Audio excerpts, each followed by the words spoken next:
Cuttack commissionerate police चाउलियागंज थाना IIC beauty Mahanti आत्महत्या करिसेंती। तेबे से थाना रे थिबा निज क्वार्टर्स परिसर रे ही आत्महत्या करिथिबा जणा पड़िछि। चाउलियागंज थानार उपर महलारे आईआईसी को पई एक रेस्ट रूम रहिछि।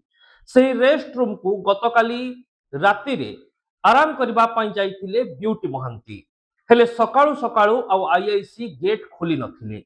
बेस किछि समय धरी थानार कर्मचारी माने गेट को बाड़ेबा परे मध्य आईआईसी घर भितरु बाहर को न आसीबा परे समस्तंकर संदेह बढ़िथिला। ଏହା ପରେ थानार कर्मचारी माने कमिशनरेट पुलिस रो वरिष्ठ अधिकारी माननकु ए नै खबर देइथिले।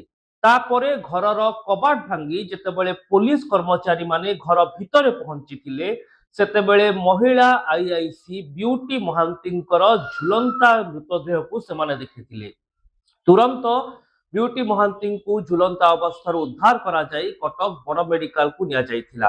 हेले एससीबी रे पहुंचिला बेलकु ब्यूटी महांतींकर मृत्यु होई सारिथिबा डाक्टर घोषणा करथिले।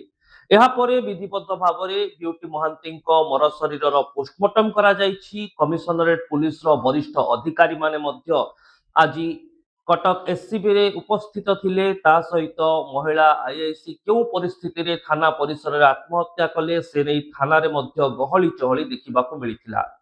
तेबे ब्यूटी महांती कटक कमिशनरेट पुलिस रो जड़े दक्ष ऑफिसर भाबे जनाशुना थिले।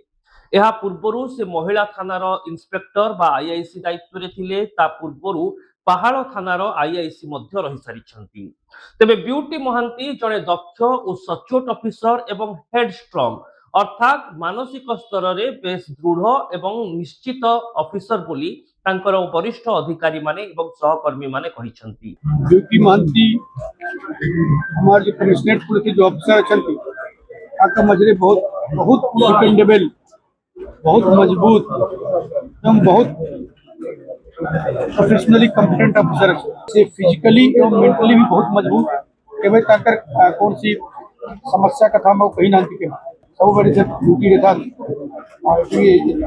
अगर टाइम रे थाना रहते तदंत करला पर ही कारण इत्यादि कही पारी अल्प समय भीतर में जाके जानकारी कौन सी व्यक्तिगत कारण अच्छी से व्यक्तिगत कारण को हमें डिटेल करला पर ही तक।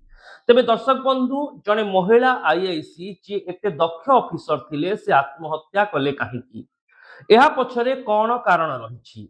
जेतेबेले आत्महत्यार कथा आसुछि स्वतः प्रवृत्त भावरे एथिपाई तांको परिवेश एवं परिस्थिति बाध्य करि थाई पारे।